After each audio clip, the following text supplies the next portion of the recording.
मैं सरकार के विरोध में हूँ ऐसा नहीं है, लेकिन सरकार की जो गलत नीतियाँ हैं, ऐसी नीतियाँ जो तुगलकी फरमान है या तुगलकी तरीके से की जा रही हैं। रिजर्व बैंक ऑफ इंडिया हमारा बैंकों का बैंक होता है, अर्थशास्त्र का मैं भी विद्यार्थी रहा। बैंकों का bank reserve bank of India, जब उसकी अर्थव्यवस्था भी गड़बड़ होने लगेगी और रिजर्व मनी भी जब उसका हम इधर उधर खर्च कर देंगे तो आपातकाल में फिर वहाँ पर धन भी नहीं बचेगा। हेलो, नमस्कार, मैं चंदन कुमार पांडे उत्तम सवेरा पर एक बार फिर से आपका स्वागत करता हूं। उत्तर प्रदेश की विधान परिषद की 36 रिक्त सीटों के लिए 9 अप्रैल को चुनाव संपन्न हुए हैं प्रदेश में, जिनमें से बता दें कि 9 सीटों पर निर्विरोध निर्वाचन हुआ, जबकि 27 सीटों के लिए मतदान कल 9 अप्रैल को हुआ है। हालांकि मतगणना 12 अप्रैल को होने वाली है। वाराणसी स्थानीय निकाय प्राधिकारी क्षेत्र के लिए भी इस सीट के लिए भी मतदान हुआ है, जिसकी मतगणना 12 अप्रैल को होनी है। 3 प्रत्याशियों के बीच लड़ाई हुई है। बीजेपी ने 9 सीटों पे निर्विरोध जीत दर्ज की है। तो अभी बात करें तो बीजेपी विधानसभा चुनाव भी जीती है। 5 राज्यों में से 4 राज्यों में बीजेपी ने सरकार बनाई है, एक पंजाब को छोड़ दे तो। लेकिन आगामी लोकसभा चुनाव के लिए बीजेपी के सामने जो सबसे बड़ी चुनौती दिख रही है वो महंगाई की चुनौती है। दरअसल महंगाई कम होने का नाम नहीं ले रही है। तमाम केंद्र सरकार के अर्थशास्त्री लगे हुए हैं, प्रदेश में भी लगे हुए हैं, कोशिशें कर रही है सरकार कि किसी तरह महंगाई पे काबू पाया जाए, लेकिन असफल ही रहे हैं। श्रीलंका में तो हालात बद से बदतर होते जा रहे हैं। तो इन्हीं सब मुद्दों पर बातचीत करने के लिए हम वाराणसी के वरिष्ठ शिक्षक, महात्मा गांधी काशी विद्यापीठ पत्रकारिता विभाग के पूर्व विभागाध्यक्ष प्रोफेसर अनिल कुमार उपाध्याय जी से बातचीत करेंगे। वो अर्थशास्त्र के भी जानकार हैं, तो उनसे बातचीत करेंगे। सर, आपका स्वागत है हमारे चैनल पे। सर, बीते चुनाव के पहले से ही देखा जा रहा है महंगाई लगातार बढ़ती जा रही है, चाहे पेट्रोल के दाम हो, डीजल के दाम हो, घरेलू गैस सिलेंडर के दाम हो, सब्जियों और मसलन किराना के सामान भी बहुत ज़्यादा महंगे होते जा रहे हैं। तो सर, क्या दिक्कत आ रही है? सरकार कंट्रोल नहीं कर पा रही है, क्या वजहें हैं?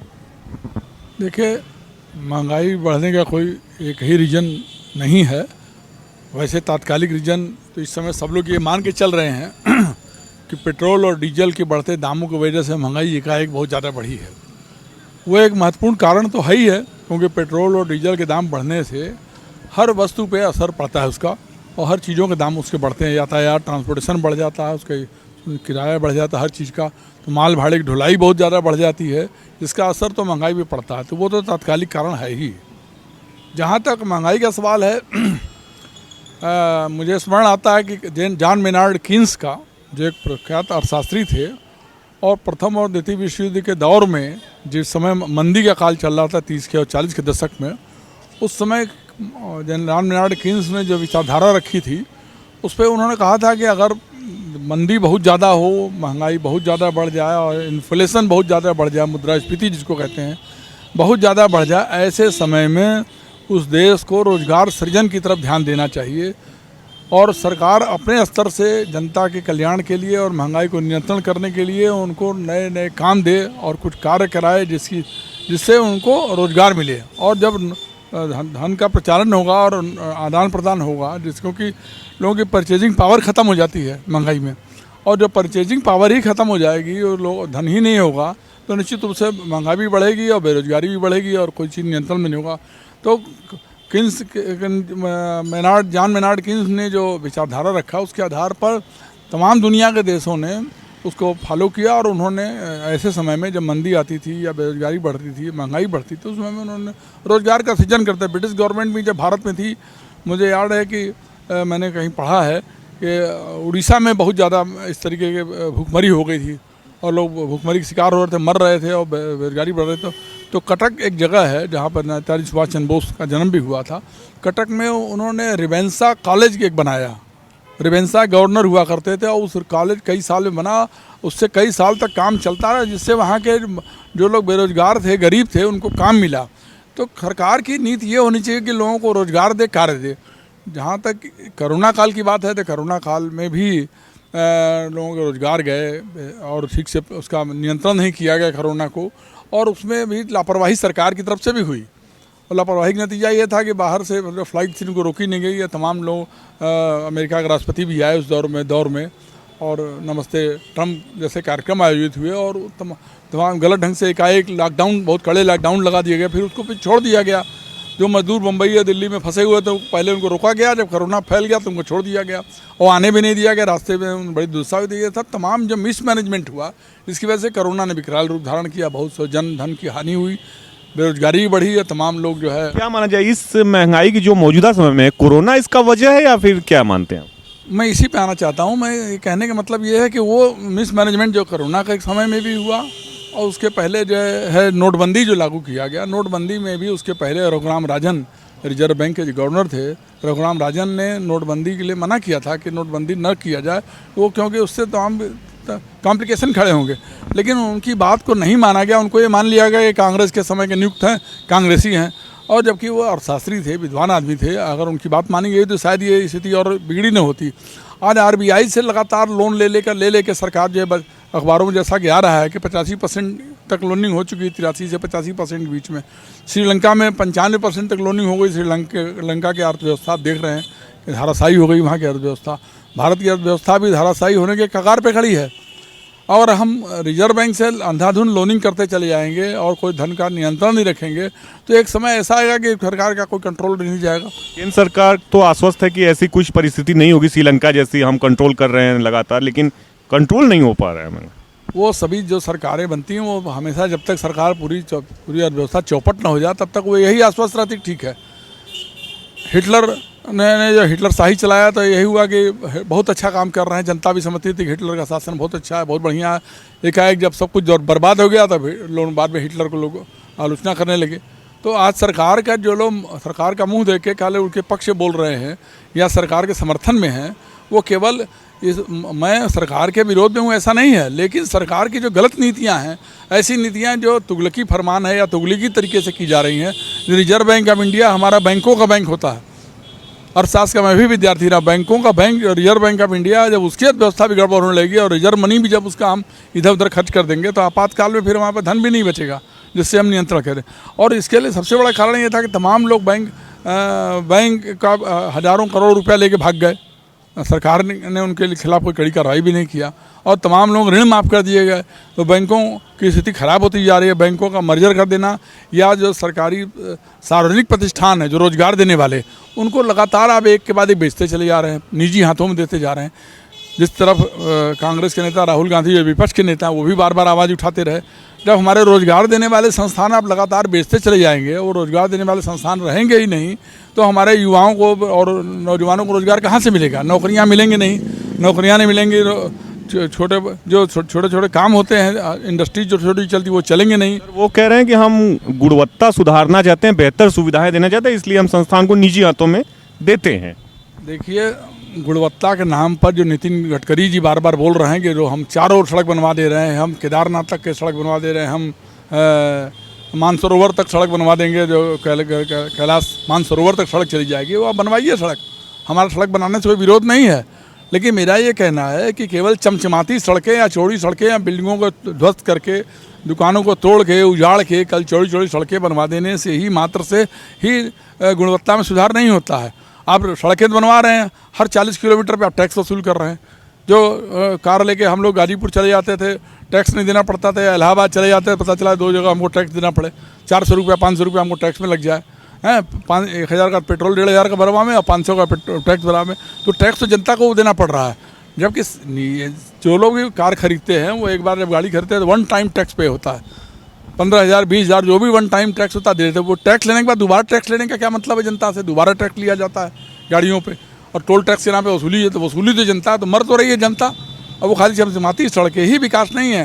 सड़क के किनारे खड़ा हुआ बेरोजगार युवक तमाशा देख रहा है, गाड़ियों को जाते हुए देख रहा है।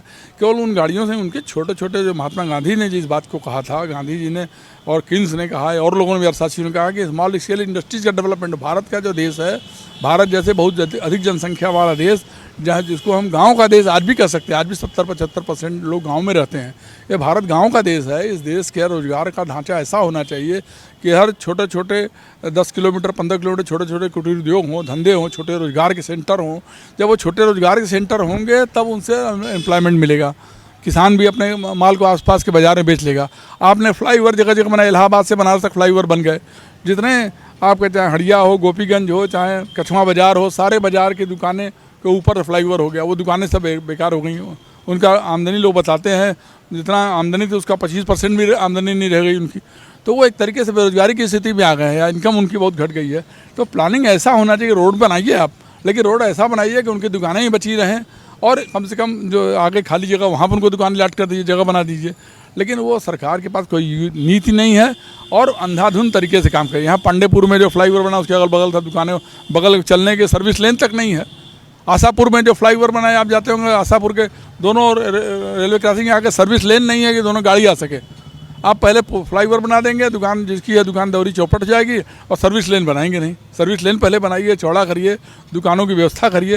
तो कह रहे कि आप तो ऐसे बता रहे हैं, लेकिन बीजेपी के जो नेता हैं, मसलन प्रधानमंत्री जी भी कहते हैं कि हमने तो बहुत तरक्की दी देश को 7 सालों में, वाराणसी को वाराणसी बना दिया, तमाम रोजगार दिए, युवाओं को नौकरियों भी देने का दावा कर रहे हैं। तो फिर ये महंगाई क्यों आ रही है? क्या कांग्रेस की एक जो खासियत थी कि वो नौकरियां देती थी, उस वजह से उसके दौर में इतनी महंगाई नहीं हुई, या फिर ये नौकरियां नहीं दे पा रहे हैं, ये वजह है महंगाई की? क्या मानते हैं सर, आप तो बता पाएंगे। देखिए, 2 तरह की तकनीक होती है, एक कैपिटल इंटेंसिव तकनीक होती है, एक labour intensive technique. Labour intensive technique Bharat जैसे देश के लिए ज़्यादा उपयुक्त है, जिसमें ज़्यादा से ज़्यादा लेबर को, लोगों को काम मिले। गांधी जी भी इस बात को कहा करते थे कि हम बड़ी मशीनों के विरोधी नहीं हैं, लेकिन ऐसी मशीनें जिनसे रोजगार मिले, इसलिए इंटरमीडिएट टेक्नोलॉजी की बात किया उन्होंने, प्रोपिगेट टेक्नोलॉजी की बात किया। केवल बड़ी इंडस्ट्री लगा दी जाए, बड़ी बड़ी इंडस्ट्री लग जाए, या रेलवे का हम प्राइवेटाइजेशन कर दें जो सबसे रोजगार देने वाली संस्था रही है।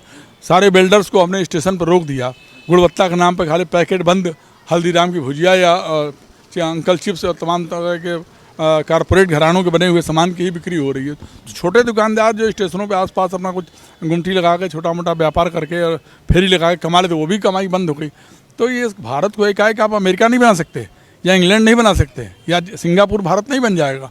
इसको बनाने के लिए केवल रोड बनाने से हम सिंगापुर से या अमेरिका से या इंग्लैंड से तुलना नहीं कर सकते। इसके लिए हमको भारत के आर्थिक, सामाजिक, राजनीतिक और भौगोलिक स्थितियों को ध्यान में रखते हुए कुछ इस तरह की नीति बनानी होगी कि सबको रोजगार मिले, लेबर इंटेंसिव टेक्निक का ज़्यादा से ज़्यादा इस्तेमाल हो, ज़्यादा से ज़्यादा लेबरों को काम मिले। जब यही कंप्यूटर लगा, राजीव गांधी के ज़माने में कंप्यूटराइजेशन हुआ तो लोगों ने विरोध किया है। जब ATM मशीन लगाया गया तो विरोध किया लोगों ने कि अब हमको बेरोजगार कर देगा, बैंकों को कंगाल कर देगा। बैलगाड़ी से लोग गए पार्लियामेंट में। हैं, आज क्या हो रहा है? आज उसी का जो विरोध करते हैं, हर जगह कंप्यूटराइजेशन कर देना चाहते हैं। आप करिए, कंप्यूटराइजेशन करिए, मॉडर्नाइजेशन करिए, इंटरनेट से काम हो, ई बैंकिंग हो, नोट डिजिटल मुद्रा का चलन हो, लेकिन हर आदमी डिजिटल मुद्रा से भी चला। अभी आज भी भारत में अधिकांश जनसंख्या जो गाँव में है वो बहुत ज़्यादा पढ़ी लिखी नहीं, शिक्षित नहीं है, और जो शिक्षित भी हैं उसमें बहुत से लोगों को कंप्यूटर चलाना नहीं आता, अंग्रेजी भाषा ज्ञान नहीं है और इंटरनेट चलाना नहीं आता। तो ये उम्मीद करना है कि हर आदमी इंटरनेट चला लेगा, हर आदमी डिजिटल बैंकिंग कर लेगा। डिजिटल बैंकिंग में फ्रॉड भी होता है, लोग समझ नहीं पाता, हर आदमी उसमें संचालन, मोबाइल फ़ोन सबके पास है लेकिन मोबाइल फ़ोन का ही संचालन करना नहीं आता लोगों को, कि मोबाइल जो आप बांट रही है सरकार सबको, गाँव में लड़के लड़कियों को मोबाइल का सही इस्तेमाल कम लोग करेंगे, दुरुपयोग ज़्यादा होगा। एक सरकार की तरफ से दलील दी जा रही है कि जो यूक्रेन और रशिया का जो वार है, कहीं ना कहीं वो भी वजह है महंगाई बढ़ने का। क्या मानते हैं, उसकी भी वजह है वो? देखिए, वार तो इतना बड़ा दुनिया है, वार तो का असर कहीं न कहीं तो कुछ तो सब पे पड़ता है, लेकिन केवल वार ही होना एक कारण नहीं है। हमारी ग्राम आधारित अर्थव्यवस्था भारत की रही है। दुनिया में कई, मनमोहन सिंह के समय में 2008 में 7 में भी मंदी आई थी, लेकिन मंदी से उबार ले गए मनमोहन सिंह, क्योंकि सूझबूझ वाले प्रधानमंत्री, तो उन्होंने समझदारी से काम किया। और हमारे जो गांव में फैली हुई अर्थव्यवस्था थी, गांव में कृषि आधारित अर्थव्यवस्था थी, उसकी वजह से हमारी अर्थव्यवस्था बची रह गई। लेकिन आप आज कृषि को भी खत्म कर रहे हैं, कृषि कानून भी ऐसा ले आ रहे हैं जिसमें तीनों कानून जो आए बड़ा विरोध के बाद उन्होंने हटाया, जो कि 700-800 किसान मर गए हैं। वो आप एक तरह से पंगु बना देना चाहते हैं देश को। तो ये जो कारपोरेट घरानों के हाथ में बैठकर या कुछ मुट्ठी भर 2, 4, 5, 10 पूंजीपतियों के हाथ में, जो गुजराती पूंजीपति खास तौर से हैं, उनसे मिलकर ही अगर प्रधानमंत्री चाहे कि पूरे देश को चला लेंगे, पूरे देश की गरीबी या बेरोजगारी को दूर कर लेंगे, तो मुझे लगता है संभव नहीं है। इसलिए सबसे ज़्यादा ज़रूरी है कि श्रम आधारित अर्थव्यवस्था हो, लेबर इंटेंसिव टेक्निक हो, छोटे उद्योग लगाए जाएं, सबको काम मिले, और जिसमें जो कल्याण के कार्यक्रम है उसको ईमानदारी पूर्वक सरकार चलावे, तभी गरीबी का निजात कुछ हद तक पाया जा सकता है। आप आखिरी में हमारा सवाल है, अर्थशास्त्री भी आप रहे हैं, वरिष्ठ अर्थशास्त्री भी रहे हैं, तो ऐसे में प्रधानमंत्री जी की और मंत्रियों के लिए आप क्या एक राय देना चाहेंगे कि कैसे वो काबू पाएं, क्या करें वो अपने तरफ से? अगर देखिए, प्रधानमंत्री जी से मैं यही अनुरोध कर सकता हूँ कि आप जो ये 5 किलो अनाज जो बांट रहे हैं उससे मुझे कोई परहेज नहीं है, लेकिन 5 किलो अनाज निःशुल्क बांटना ही समाधान नहीं है। 5 किलो अनाज ही बांटना समाधान नहीं है। उसके लिए उसको आत्मनिर्भर बनाइए, मजबूत बनाइए। और पेट्रोल के दाम जो बहुत तेज़ी से बढ़ रहे हैं, उनको राज्यों पर भी दबाव डालिए, केंद्र सरकार भी अपना टैक्स कम करे और पेट्रोल डीजल के दाम भी कम करे, ताकि जनता पे जो एकाएक महंगाई का बोझ बहुत ज़्यादा बढ़ गया वो कुछ कम हो और सरकार अपनी इनकम कम करे। फालतू जो योजनाएं जिनसे तत्काल जनता को लाभ नहीं होना, उन योजनाओं को कुछ समय के लिए स्थगित भी कर सकते हैं आप। राशन जो बांट रहे हैं उसको राशन बांटने से ही केवल समाधान नहीं होगा। कुछ जो बहुत गरीब हैं, जो निर्भर हैं, उनको आप सहायता करिए, लेकिन अन्य तरीके से भी सहायता करिए। और वेलफेयर के नाम पे केवल धन बांटना, और सरकार जो विज्ञापन के नाम पे करोड़ों रुपया खर्च करके बर्बाद करती है। अभी जो लड़कियों के लिए, अब लड़कियों के लिए जो चला कि आत्मनिर्भर बनाने के लिए महिलाओं की, लड़कियों को जो योजनाएं चल रही हैं, अखबारों में आया था कि 75% पैसा उसका केवल विज्ञापन में खर्चा हुआ। लड़की को सशक्त बनाने के लिए आप सब 75% पैसा उसकी धनराशि, आवंटित धनराशि का अगर आप केवल विज्ञापन में खर्च करेंगे और मात्र 25% में ही लड़कियों के लिए कल्याण काम करते, कल्याण कैसे होगा? तो सरकार को यह सतही और हल्की लोकप्रियता प्राप्त करने के लिए काम न करके ठोस योजना बनाना चाहिए, दूरगामी परिणाम वाली योजना बनाना चाहिए। और ये अब 5 साल आपकी सरकार थी, अगले 5 साल की भी सरकार बनी है। आप ये सोच के कि हम केवल चुनाव के मोड में रहेंगे और चुनाव जीतने के लिए ही केवल योजना बनाएंगे, तो केवल चुनाव जीतने के लिए योजना बनाने से सरकार का, जनता का भला किसी का होने वाला नहीं है।